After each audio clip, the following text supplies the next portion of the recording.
കഴിഞ്ഞ എപ്പിസോഡിൽ നമ്മൾ GD മ്യൂസിയം കാണാൻ തുടങ്ങിയായിരുന്നു. കാർ മ്യൂസിയമാണ് നമ്മൾ തുടക്കത്തിൽ കണ്ടത്. കാർ മ്യൂസിയത്തിൻ്റെ കാഴ്ചകളൊക്കെ നമ്മൾ കണ്ടു കഴിഞ്ഞു. ഇനി നമ്മൾ കാണാനായിട്ട് പോകുന്നത് GD സയൻസ് മ്യൂസിയമാണ്.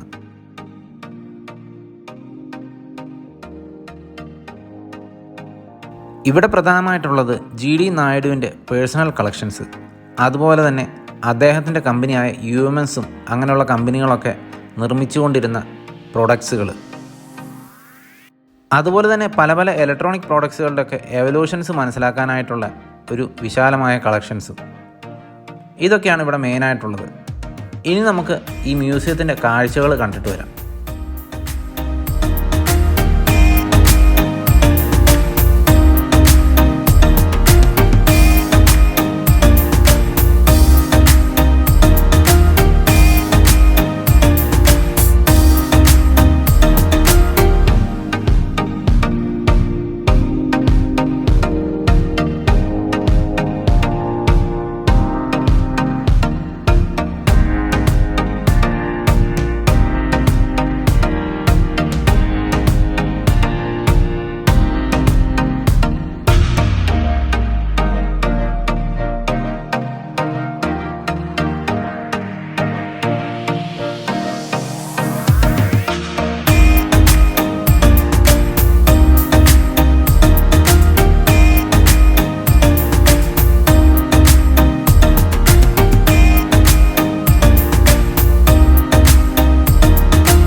ഈ മ്യൂസിയത്തിൻ്റെ കാഴ്ചകളും വിശേഷങ്ങളും ഒക്കെ നിങ്ങൾക്ക് ഇഷ്ടപ്പെട്ടു എന്ന് കരുതുന്നു. ഒത്തിരി ഇൻഫോർമേറ്റീവ് ആയിട്ടുള്ള ഒരു സ്ഥലം തന്നെയായിരുന്നല്ലേ ഇത്. തീർച്ചയായിട്ടും ഇവിടെ വന്ന് നേരിട്ട് കാണേണ്ടത് വളരെ അത്യാവശ്യമുള്ള കാര്യമാണ്. കാരണം എന്താണെന്ന് വെച്ച് കഴിഞ്ഞാൽ നമുക്ക് ഇവിടെ കണ്ട എല്ലാ കാര്യങ്ങളും ഈ വീഡിയോയിലൂടെ കാണിക്കാൻ സാധിച്ചിട്ടില്ല. കാരണം അത്രത്തോളം വലിയൊരു മ്യൂസിയം തന്നെയാണ് ഇവിടെ. പിന്നെ ഡീറ്റെയിൽഡായിട്ട് കാര്യങ്ങൾ മനസ്സിലാക്കാനെങ്കിൽ നമ്മൾ നേരിട്ട് തന്നെ ഈ സ്ഥലം വന്ന് കാണണം. അപ്പോൾ ആരെങ്കിലും ഇനി കോയമ്പത്തൂരൊക്കെ വരുന്നുണ്ടെങ്കിൽ GD മ്യൂസിയം മിസ്സാക്കാതിരിക്കുക. നല്ലൊരു കാർ മ്യൂസിയം, സയൻസ് മ്യൂസിയം, അതുപോലെ തന്നെ എക്സ്പെരിമെൻറ്റാസ് എന്ന് പറഞ്ഞ് പല പല പരീക്ഷണങ്ങളൊക്കെ നടത്തുന്ന കുട്ടികൾക്ക് വേണ്ടിയിട്ടുള്ള ഒരു മ്യൂസിയം, ഇതെല്ലാം നിങ്ങൾക്ക് ഇവിടെ വന്ന് കാണാവുന്നതാണ്.